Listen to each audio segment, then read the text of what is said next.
Huku ziara ya Rais William Ruto eneo la Mlima Kenya ikiingia siku ya pili, wenyeji wa kaunti ya Embu sasa wanamsubiri kwa hamu na gamu siku ya Ijumaa.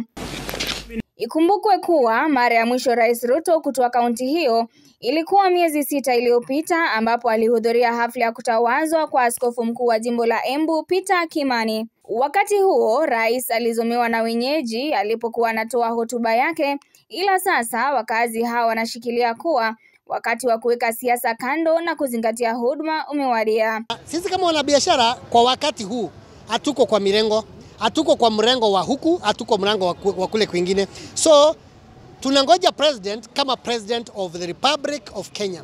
Tunangoja president kwa the projects that he commissioned and that he is coming to commission for Embu. Tunangoja president kama watu ambao wanatarajia maendeleo kutoka sasa mpaka 2027.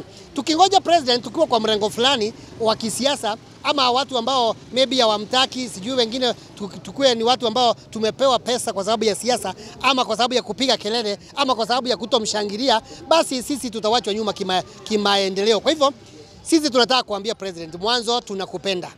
Pili, Embu ilikupatia kula mingi.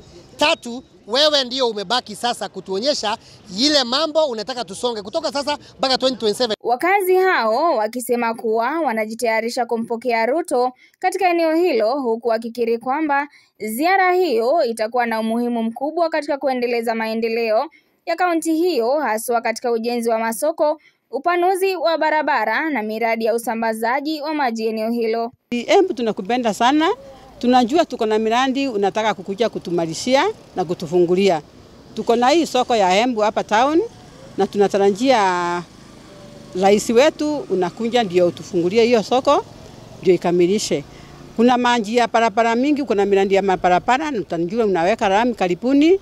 Tungetaka utumalishie hiyo miradi sababu sisi watu wa Embu ile tunataka ni maendeleo. Hatutaki makelele sana, titue ni sisi tuko namba 1 na kubika makelele. Ile tunataka ni maendeleo, ile tunaona unatufanyia Embu. Miradi ambayo inaendelea hapa Embu kama soko na mambo singine naona sikiendelea hapa Embu. Sisi tunasema tunashukuru na tunamwelcome kwa sababu tunamhitaji, na ile mambo alituambia na ijatimia, tunatarajia sasa itimie kwa sababu ni rais wetu na ni rais wa Jamhuri ya Kenya. Aidha, wakazi hao wamemkumbusha rais jinsi hali ya uchumi inawaathiri Wakenya wengi, ambapo wamedokeza kuwa Wakenya wengi wanateseka kutokana na bei ghali ya bidhaa za kimsingi.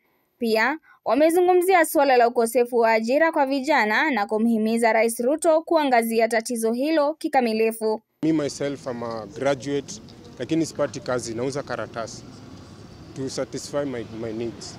So it is hard to everyone, mpaka mama mboga. So Ruto, we kama unakuja, mimi nasemaga ni rais, let us not show pia bad picture, kwa sababu leo tunasema atakuja mlima, we kesho utataka kwenda kwao. This thing inaweza leta tribal fights. The Kikuyu, we have men in the Rift Valley. Immaculate Karimi, Undugu TV.